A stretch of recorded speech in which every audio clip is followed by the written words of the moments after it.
break it in. Oh, we'll talk later. Welcome, ladies and gentlemen, to the annual performance of Voices from the Past. Voices from the Past is brought to you by Fun Time Theatre. Now, if you'd like to know anything else about Fun Time Theatre, you can go to our website at funtimetheatre.com. Now, let me Widow, excuse me. What? I don't believe these fine people didn't come all the way up here to look at spider webs. I didn't say spider web. I said website. Web, spider. No. On a computer. So we'd like to acknowledge the Comstock Cemetery Foundation. They're the folks who've been doing all the work here since we started. Now, when we first started doing this tour, none of this fencing was here. Thefts and vandalism were rampant.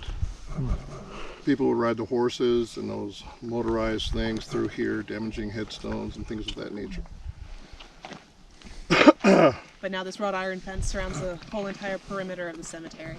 Wow. All the way down around the Catholic section, and we have cameras up now 24 hours, and theft and vandalism since then has dropped 80%. That was one of our, we'll say, less cooperative residents. In your century, she would be known as a whack job. Yeah. Now the gate we're going to go through is the original gate to the West End and Fireman Center.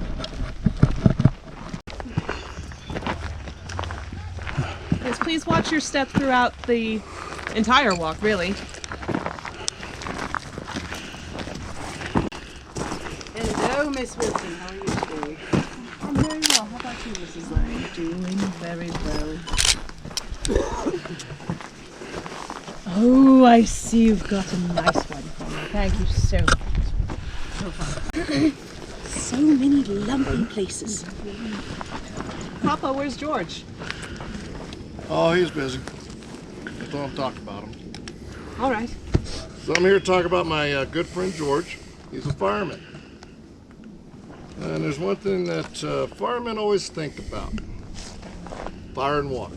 And how to keep down the women. Lavinia. Oh, I'm sorry. You had George. You're right. You're right. Now, if George was here, he would say that this plot of land is in danger. Now, we had water running throughout most of the cemetery property in the 1870s.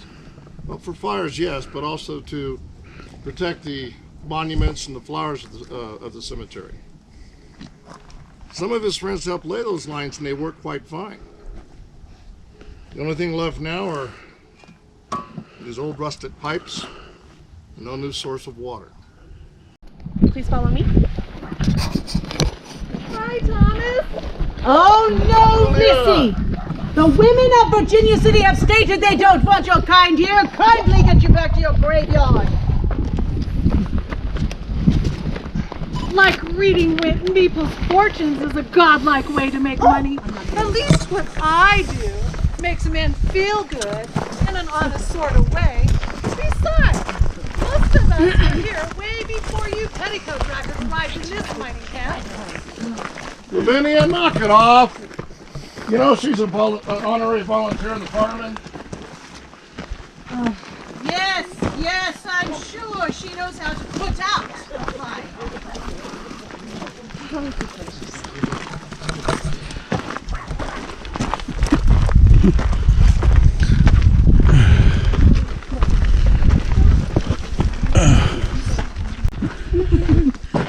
I was killed by John Miller, our millin on D Street, where most of us ladies live. And he was a regular customer, and to this day, I'm still not sure why he killed me. But he did get his, though, by the neck, before the entire town. And the ladies of Virginia City objected to my burial over there on the hill, where today my body rests. The firemen stood up for me, and today there my body rests. Town cemetery, and taken some air, where it was made for walking and thinking about the past.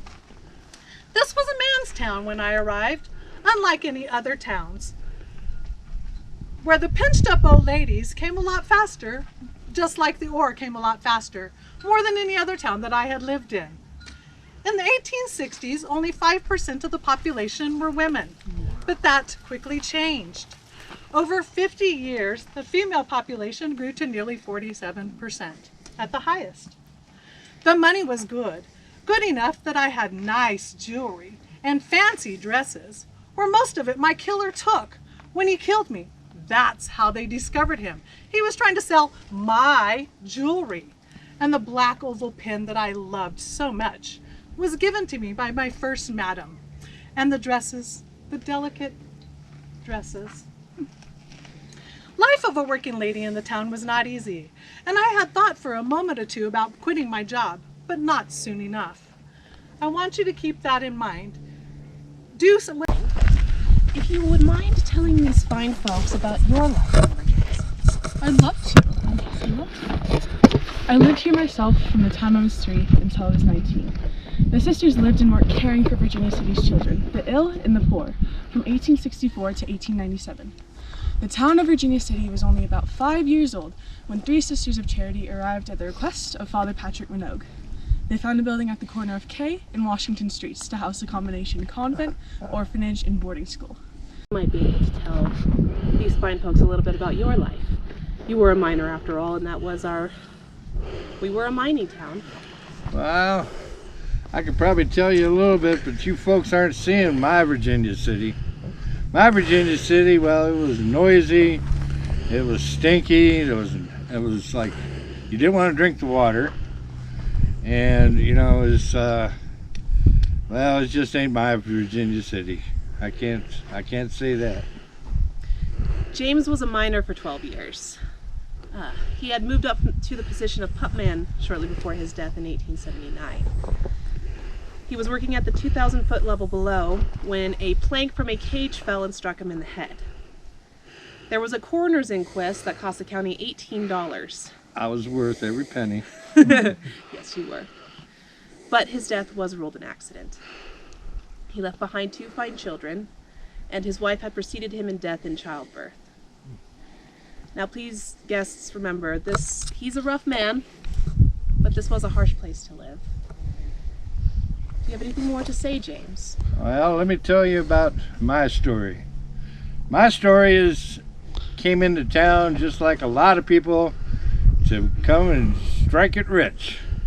And better yet, even live long enough to spend it. Now, if you folks came into my Virginia City, like I said, it was noisy and it was filthy.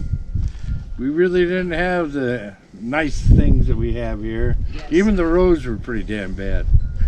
But, you know, in my Virginia City, well, we're here because of mining. All these towns around us are here for mining. And it's not because it was a beautiful area and a beautiful day. It's a beautiful day like today. Well, you know, when you went down into the mines, this heat we have now was nothing compared to what we had down below. Master, we're ready for you.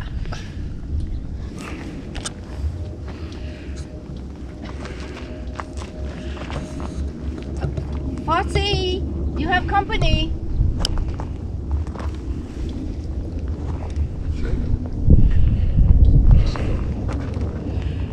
Buster. No! What are you trying to do? Get me heart started again. I caught her good. Miners are used to a lot more than 6 feet under to give us a good scare. The miner's life was a proud but dangerous one. I made a king's wage of $4 a day. And the unions, they protected us from Chinese labor and poor wages. Oh, it was a grand life. A dark one, but a great one. Charlotte.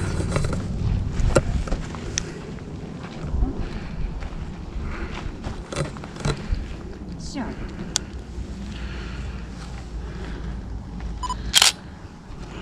What happened?